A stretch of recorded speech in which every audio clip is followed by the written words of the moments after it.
Ахшам шерифлерин хайрлы olsun, Рушен. О, Мирабайша. Не опасын? А я вот доделываю домашнее задание. Так, все, я закончил. Ай, ну ты даешь. Да что? Сенде вазифене апмах için бір hafta бар еді. У тебя была целая неделя, чтобы выполнить домашнее задание. Ну, ладно. Ай, кстати, о днях недели. Да. Ну-ка, повтори мне их. Так, понедельник базар РТС, вторник Салы, среда Чаршенбе, четверг Джума Ахшамы, пятница Джума, суббота Джума РТС и воскресенье базар Куню. Правильно, машалла. Сызны көрген бей olsun, достларым, пока вы изучали дни недели, я успел проверить домашнее задание. Первое задание. Бірінші вазифе. Образуйте от существительных при помощи аффиксов лы, ли, лу, лю прилагательные. Акыл, ум, акыллы, умный. Мерах, интерес, мераклы, интересный. Истидат, талант, истидатлы, талантливый. Диккат, внимание, диккатлы, внимательный. Мерамет, доброта, мераметлі, добрый. Күч, сила, күчлі, сильный. Буз, лед, бузлы, ледяной. Второе задание. Екінші вазифе. Образуйте сравнительную степень прилагательных.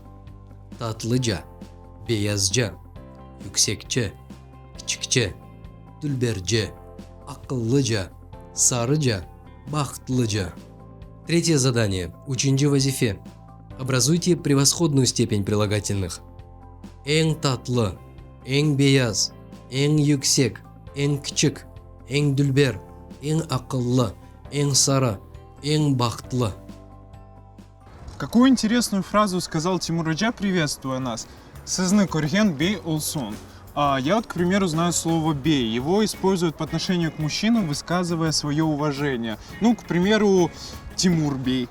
Правильно, Рушен бей. Я знаю, как ответить. Сагов Айше ханум. Ну, бей – это и есть бей или же господин. И фразу, которую произнес Тимураджа, можно перевести «рад вас увидеть». Хотя на самом деле она переводится как «пусть увидевший вас станет беем». Попробуй приветствовать также и меня. Сені көрген бей Айше. Нет, сені көрген бей olsun Айше. Сені көрген бей olsun Айше. Потом, когда увижу с другом, обязательно его так и поприветствую. Кстати, а как по-крымско-татарски будет слово «потом»? Потом sonra идешь сон. Сейчас şimdi. А моя бабушка, Минам Хартанам, говорит просто «шин». Ну, это диалектный вариант. Ну я скажу ей об этом завтра. Кстати, а завтра? Завтра ярын, сегодня бугунь. Бугунь. Сегодня, ярын, завтра. Хорошо, а как будет послезавтра? Послезавтра бырысы кунь. Ага, бырысы кунь. А вчера, позавчера? Вчера туневын или же дун. Позавчера о бырысы кунь. Туневенден эвель.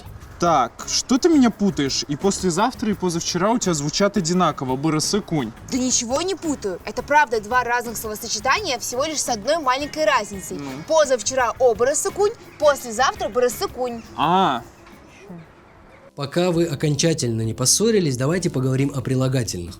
На прошлом уроке мы познакомились со словообразующими аффиксами лы, ли, лу, лю. Но есть и другие аффиксы, с помощью которых можно образовывать прилагательные. Один из них – аффикс ки, который образует прилагательные, которые обозначают временное значение. Например, слово шымды – сейчас. Прибавляем аффикс ки и получается шымдыки – нынешний. Sonra – потом. Прибавляем аффикс ки, получается sonraki – следующий. Например, Бүгінгі дерс – сегодняшний урок. Ярынки вазифе – завтрашнее задание. Туневінгі иш – вчерашняя работа. Рушен, ответь-ка мне на вопрос. Сен бугуньки вазифені яптын мы? Обед, мен бугуньки, ведюнки, вазифилерны яптым. Кстати, а как будет 2 дня назад? Ну, для этого тебе нужно сначала познакомиться со словом «эвель». Как, например, выражение «туневенден эвель». Но ты тогда так увлекся спором со мной, что даже не успел поинтересоваться. Хорошо, уже интересуюсь. Эвель очень многозначно, но чаще всего все его значения отводят нас к прежнему времени, то есть к событию, которое произошло раньше. Эвель – это слова «прежде», «назад» и «раньше», и предлоги «перед» и «до», как, например, 2 дня назад «эке кунь эвель», 3 дня назад «уч кунь эвель» и так далее. Эвель, раньше, прежде, а как будет через 2 дня? Ну, в этом тебе поможет выражение «ярындан сон» – «послезавтра». Точно, ярындан сон послезавтра, то есть день, который наступит послезавтра. А значит, через 2 дня будет «эки конденсон». Верно? Машалла Рушен. Аффикс «ки» еще имеет пространственное значение, когда прилагательное определяет местоположение где-то, в чем-то. Давайте вспомним, какие аффиксы используются в местном падеже существительных.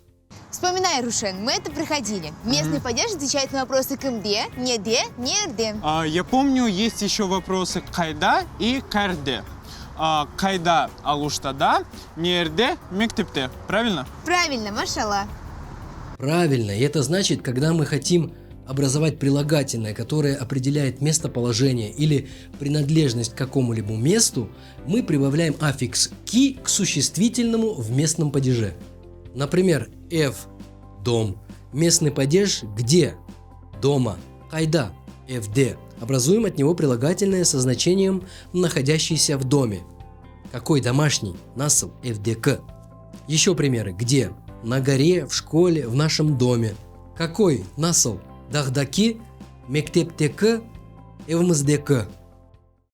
Давай потренируемся. Я буду называть словосочетания, а ты переводи их на крымско-татарский язык. Итак, стол, находящийся в доме. Так, «кайда» – «эвде», значит «эвдеки маса». Школьный урок. «Кайда» – «мектепте», «мектептеке» – «дерс». Завтрашний концерт.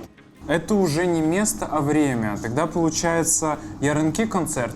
Доброму? Добро. А теперь задание посложнее. Ответь на поставленный вопрос. Сен кавены шекернины честными?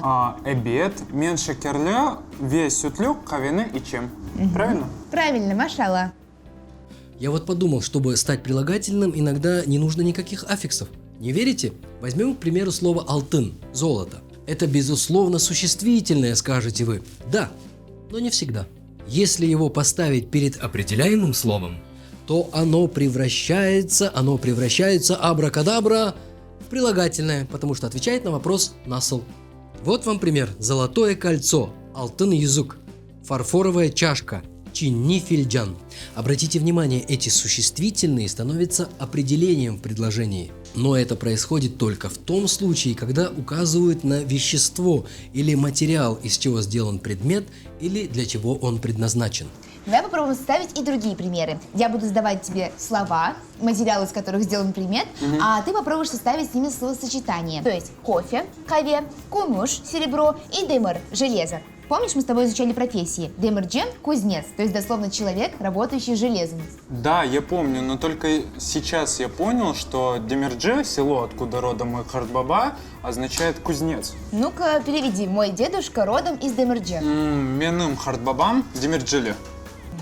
Верно. Так о чем это я говорила? Заболтал ты меня совсем. Айше, нерваланма. Вспомнила. Так вот тебе 3 слова. Каве, кумуш и демер. Попробуй составить и подобрать к ним такое слово, что в сочетании с ним они станут прилагательными. Каве, кумюш, демер. Ты бы еще добавила, не знаю, там, стекло, бетон. Из них же тоже можно сделать любой предмет. Рушен, чё хлафет мне? Много не болтай, а лучше подумай. Так. Точно, я знаю такое слово. Кашык. Кашык. Кашык. Ложка. Кумюш кашык. Серебряная ложка. Демир кашык. Железная ложка. И каве кашык. Кофейная ложка. Ну, это если дословно. Хотя Менам Хартанам называет так чайную ложку. И она абсолютно права. Аферен. Но есть еще кое-что интересное в теме прилагательное. У прилагательных в крымско-татарском языке есть так называемая привативная, то есть лишительная форма, которая обозначает отсутствие чего-либо. Вы уже встречались с этим, изучая человеческое тело, а именно название пальцев на руке. Помните «ацсыс пармак» – безымянный палец? Как образовалось слово «ацсыс»? Есть существительное «ат» – имя. Прибавляем к нему аффикс «сыс», получаем «ацсыс» – без имени, безымянный. Аффиксов для образования лишительной формы прилагательных всего 4 – сыз, сиз, суз, сюз. И применяются они, конечно, исходя из правила сингармонизма. Примеры: су – вода, сусыз – безводный, кувет – сила, куветсыз – бессильный, туз – соль, туссыз – несоленый, суд – молоко, судсыз – без молока. Айше, давай поиграем. Ты будешь называть мне слова или фразы на русском языке, а я буду переводить их на крымско-татарский. Справишься? Давай сначала простые слова. Рука, Рука – кол, колсыз – без руки. Колсус. Колсыз – без руки. Счастье. Бахт.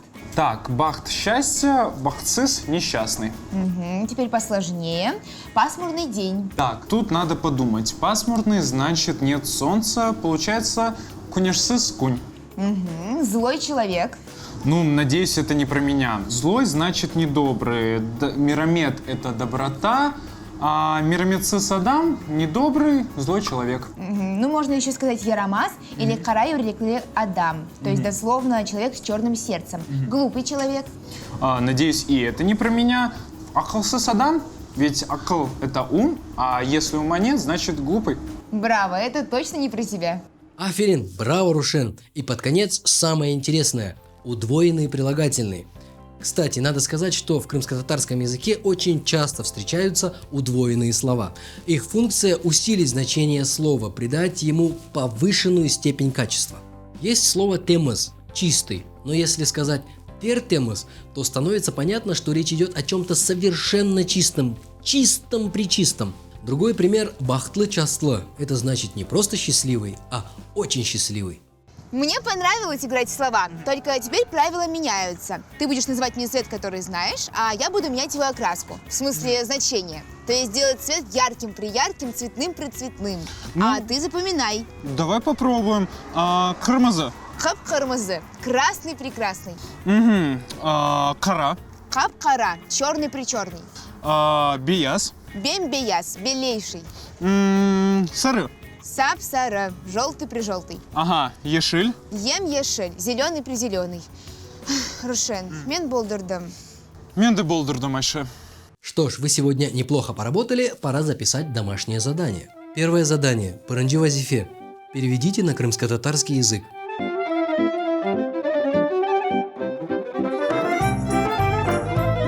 Второе задание. Икунджи вазифе. Образуйте от слова основы прилагательное и переведите его на русский язык.